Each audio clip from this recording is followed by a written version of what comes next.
Friends, raiders, Appalachians, and everyone in between, welcome back to part 2 of our Atlantic City developer deep dive. Last week we covered the history, location, and the people of Atlantic City. If you missed it, you can go ahead and watch it somewhere in this general vicinity. Our editing team will put a clickable link for you, and it'll take you right there. It's magic. Not really magic. It would be fun if it was. I'm your host and community manager, Lady Devann, and this week I am joined by Christian Sheppard, lead animator. Hi. Stephanie Cates, gameplay engineer. Hello. And Jae Espinosa, our lead systems designer. Hi there. Hi, Christian, Stephanie, Jae, thank you all so much for taking time out of your super busy day to be interviewed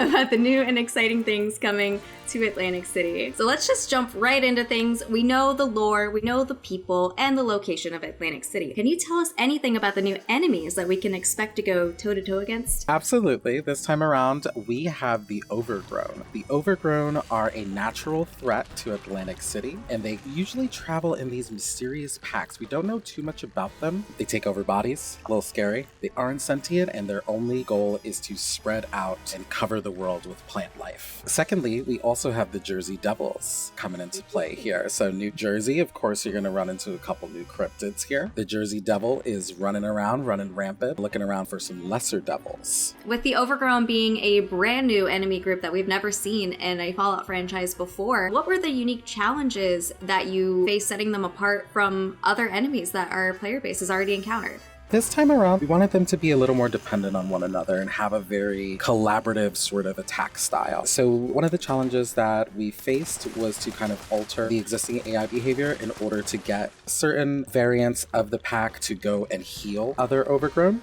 So that's some new AI that you're going to see in there, which really changes up the gameplay. In addition to having kind of focused AI on just debuffing the player. So yeah, lots of new behaviors there. Do you have any strategies for us in battling these enemies? With the Overgrown as creatures, they really like to pile on in the attack. What I would do specifically is always keep looking over your shoulder, because you never know where they're going to come from. They may take you by surprise. Keep your head on a swivel. Definitely. So Christian, since there is so much content coming to Atlantic City, we've had to separate this into 2 separate releases. So can you tell us how that impacts the new cryptids that we'll run into? So the moment we knew that we were visiting Atlantic City, the first thing that we thought of was the Jersey Devil. That was just a given right there. But we wanted to break this down into something that was fun for the player and engaging. So when we first visit Atlantic City, we're going to encounter a lesser version, or a lesser devil, which is a smaller devil that hunts in packs. It's very intimidating and can be more sneaky. They will come like raptors from the sides in at you.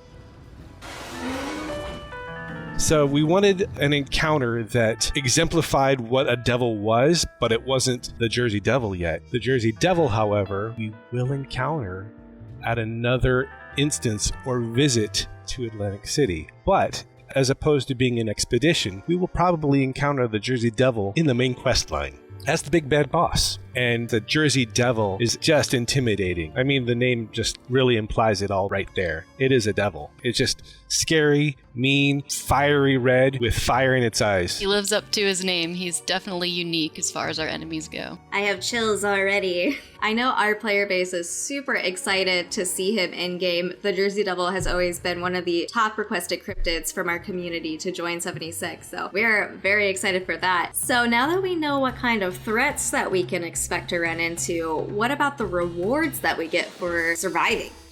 Let me tell you, we've been hard at work. Yeah, you have been heard. We have been hard at work to really assess the reward pools, what players are kind of trending towards, and what they really want out of their rewards here. So we have 3 missions that are jam-packed with rewards. We're looking at interactable casino games that you can play at your camp. So you can go spend some caps and maybe earn some caps or set up your own little areas there. And you can also play with them in Atlantic City while you are earning them through the expedition. So we have those in addition to a whole bunch of casino-themed skins with light-ups and emissives. We have plushies, of course, are going to be there. You can earn them in-game, along with some that you can buy in the shop, but we do have a Jersey Devil plush that you can earn. And a new armor. It's been a very long time, but we are coming in with a new base armor that you can earn and equip, and it will give you a set bonus. So, Stephanie, this year we have seen a huge amount of quality of life updates, from weapon description updates to free cam while building. What other changes will come to the game with Atlantic City?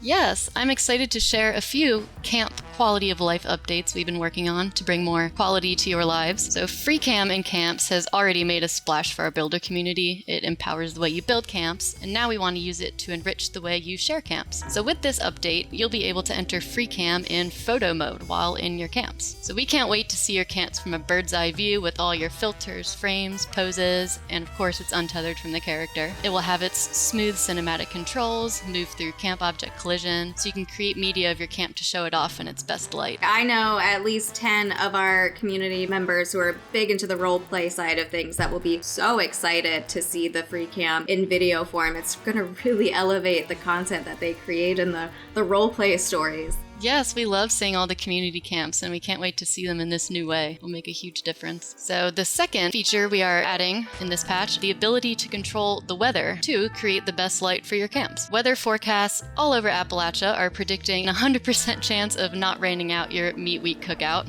unless you want it to. You will be able to build new weather station objects in your camp to generate your choice of weather within your build area for everyone to enjoy. So if it's looking too sunny and blissful for a winter wonderland camp, you can challenge your overcrowded power grids with the snowstorm. Your choice of weather can really complete the aesthetic for your camp builds. We're really excited to see this both in images and in living artwork in Appalachia. That's going to completely elevate the camp building game. I don't know about you guys, but I always make the scariest looking camps that I possibly can. And if it's sunny, it just ruins the vibe. It needs to be rainy. I need rad storms everywhere and snow every year. Every year, our community wants us to add snow to the game. So there you go. Seriously, though, if you're building a Halloween camp and it's bright and sunny, it just doesn't work. So a weather system is perfect. Some of my favorite submissions from the community have been the ones with dark drama, and you just can't really see that in the game. You can only see it in images, so now I'm excited to be seeing it live. This is a question for all three of you. Go ahead and take your time on the answers here, but what's your personal favorite addition to the Atlantic City update? Let's start with Jae. I would have to say the Showstopper shotgun. It's super cool, very casino-like. It definitely gives me that fun casino theme, very upbeat and happy. What about you, Christian? For me, I actually have two things. And one is the Jersey Devil, because I have been living with the Jersey Devil now for the past several months. I know this creature very, very well. Every single motion, move, everything that it's supposed to do, I'm right there. In addition to the Jersey Devil, one of my favorite additions for Atlantic City is the foundation for what Atlantic City really is, and that's the addition of the casino. My goodness, we've been talking about adding a casino to the game for years. This was famously something that we added to Game Jam over 5 years ago. One of the famous Bethesda Game Studio game jams was created that way. So now that we're finally able to implement a casino to the game, I've been able to go in and help create animations for every single slot machine, roulette table, horse racing game, anything that you would have in a regular casino, we have there available for us to play right now. So that means you can make it so my character wins every time, right? Now you're just gonna ruin it for me now, aren't you? Luck of the draw. It's all about the chance. How are you, Stephanie? What do you think? Well, I'm the Jersey Devil's biggest fan. He is the coolest enemy. He really fits with the environment, and it's really this whole moment that you get to experience when you come across him. Any of you have any fun behind-the-scenes stories to share? Because I'm sure you got something with the animations for the Jersey Devil. Yeah, as we were going through the concepting stage, trying to figure out what this was going to look like, what it was going to do, we were going back and forth. Is it going to run around on all fours? Is it going to run around on two legs? And so I was literally back here in front of the camera with the whole team watching, just running around acting like a wild man, because we were trying to, maybe it runs like this, and then I'd get feedback, maybe it runs like this, or it attacks like this. And so once we made a fool of ourselves enough, then we were able to really kind of zero in and dial in on what this thing actually looks like and does. And we ended on something that's terrifying. You had some other people joining in there too, like the designers started off and they were like, no, I think it should be this. And once you start acting in front of the camera, it becomes infectious. Everyone joins in. Jae, Stephanie, do you guys have any fun behind the scenes stories on par with running as a Jersey Devil? Running with the Jersey Devil, per se? I don't think anything really amounts to that, but on my off hours, I put anime eyes on the creatures. Just really make emojis out of them. You have Jersey Devil Uwu. Little pink cheeks and sparkles. Yeah, the little flushes. Stephanie, what do you got? We have a lot of fun with camp building and in general behind the scenes. I will say the mallard duck camp object is near and dear to our hearts, so I'll be looking for that in all of your camps. So, the last question that I have for all of you today, I know you're very busy, so I want to let you get back to your workday and stop gabbing your ear off, but this is a very, very important one that all of our community is just up in arms about, so I want you to think very carefully about your answer. Is cobbler a pie? No.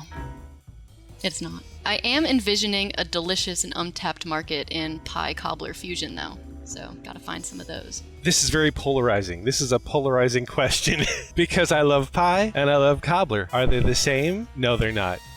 Cobbler is a casserole. Oh, a casserole. That's a new Crumb on pitch. top. I haven't heard that one yet. Is No. cobbler a casserole? Don't come for me. All right? Sorry, Jake. What is a cobbler? Probably should have looked it up. I'm going to go with a pie.